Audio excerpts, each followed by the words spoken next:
सम्मानित साथियों, हमारे देश को सोने की चिड़िया कहा जाता था। मेरे बाबा मेरे को कहानी सुनाते थे, क्योंकि पिताजी को आंदोलन के चलते घर में बहुत कम समय दे पाते थे, परंतु मेरे बाबा जी, क्योंकि हम जब घर में रहते थे तो मुझे बाबा जी बचपन में कहानी सुनाते थे कि हमारा देश किसी जमाने में सोने की चिड़िया होता था, कहा जाता था। तो सोने की चिड़िया कहा जाता था, उसकी कल्पना मात्र से ही मन में तरह तरह के भाव आते थे कि कैसा रहा होगा हमारा हिंदुस्तान। परंतु आज हमें देखने को कुछ और मिलता है, जबकि वास्तविक सच्चाई है हमारे हिंदुस्तान में सभी मौसम, सभी ऋतुएं मौजूद है। यहाँ अच्छी बारिश भी होती है, सर्दी भी होती है, गर्मी भी होती है। तमाम दुनिया के ऐसे मुल्क हैं जहां तो सर्दी होती है तो सर्दी होती रहती है, जहां कहीं गर्मी होती है तो गर्मी ही होती रहती है। परंतु हम लोगों को गर्व है कि हमने ऐसे देश में जन्म लिया है जहां तीनों की तीनों ऋतुएं मौजूद हैं।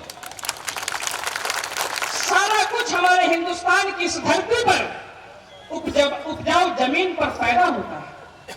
हमारा यहाँ का किसान भाई तरह तरह की हर चीज जो दुनिया के किसी कोने में, शायद ही दुनिया का कोई ऐसा देश हो जहां पर सारी चीजें उनके खेतों में पैदा हो पाती, पर हिंदुस्तान दुनिया में एकमात्र ऐसा देश है कि दुनिया की कोई ऐसी चीज नहीं है जो हिंदुस्तान में हमारा किसान भाई पैदा ना कर पाता।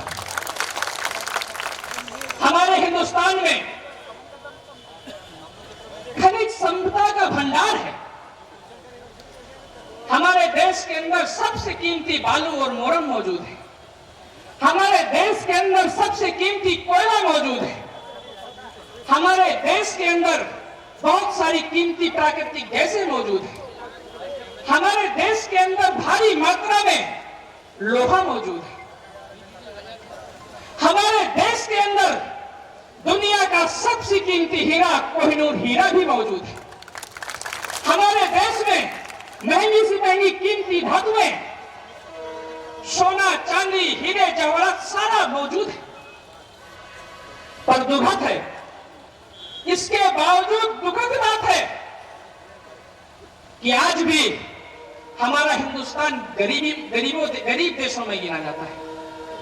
हमारे हिंदुस्तान का नागरिक आज भी गरीबी में जीवन जीने के लिए मजबूर है।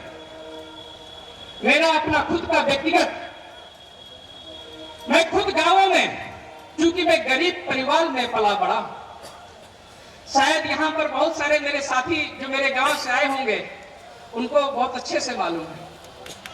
बहुत साथी मैं उनके साथ में छेरी चरा चुका हूं, तो छेरी बकरी चरावे का भी अनुभव वही है। गरीबी में जीवन जिए तो हम जानते हैं गरीबों की पीड़ा क्या होती है, गरीबों का दर्द क्या होता है। मेरे परिवार में 1 बीघे जमीन नहीं थी, तो किसी जमाने में मेरे बाबा जी को 1 बीघे का खेती वाला पट्टा हुआ था, और उसी 1 बीघे की खेती से हम लोगों का परिवार चलता था। तो क्या करो करते, खेती तो रहा है ना, और जिनके पास रहा है बहुत दबंग रहा। कहाँ है वो जमाने में फसल काटने का मौका मिला करते कि फसल कटाई खूब मिलती थी, तो संदेशा भेजते अगर फलाने के घर से कोनो काटे आई तो उनके कटाई का हिसाब हम 2 दिन का ना कर दें, ताकि वो महीने फंसो रहे। तो फिर हम लोग उनके खेतों में काटने नहीं जाते थे, पर वो उस जमाने में ये सुविधा थी। तो जब फसल काट के लोग अपने अपने खेतों की फसल ले करके अपने अपने घर चले जाते हैं, तो फिर एक बार फिर हम लोग अपन गोलवा ले आन और सीला बीना शुरू कर गया। तो सीला बीन करके गेहूं है, चना है, जो और चीजें हैं वो इकट्ठा करते थे, और उससे पूरा घर परिवार हम लोगों को चलता था। तो वो समय हमने देखा, गरीबी हमने देखी। इतना ही नहीं, हमने, मेरे बाबा जी मुझे बताते थे, वैसा मेरे सामने तो नहीं हुआ, परंतु मेरे से पहले मेरे परिवार में ऐसा हुआ। हम लोगों के बाबा लोग मिट्टी के बर्तन बनाते थे, तो कोनो बड़े के घर में शादी के यहाँ पर जाए कोनो कार्यक्रम हो जाए तो संदेशा कह गए कि इतने बर्तन के जरूरत है भिजवा देंगे। तो अपन बर्तन अपन सर और धरन के घरे जाके पहुंचावन कुछ रुपया ना मिला कर रखते हैं। जे शादी ब्याह निपट जाए तो फिर संदेशा आवे कि शादी वादी हुई है ठीक ठाक निपट गया है तो आज आ जाना वो कुछ मलकिन भर रखो गई। तो फिर हमारी दादी माँ मेरी बुआ वहां जाते थे घर से गोलवा लेके, जब तना गोलवा में बर्तन धर के जान वही तरह फिर से गोलवा लेके जाकर पड़े। तो झुरानी पूरी बची खुची सड़ी गली उन्हें रखा करेंगे तो गोलवा धर दें। अब छुई सकत नहीं है करंट लाग जाई तो धर दें गोलवा। जब गोलवा धर दें तो दूरी से आवे ऐसे। तो अब जब दूरी से डामे झुरानी पूरी तो कोनो यहाँ गिरे कोनो वहां गिरे तो कुछ चटक फटक के गोलवा से बाहर चली जाए जमीन में। तो कहते हैं अन्न झरिया ले झरिया के रख लो।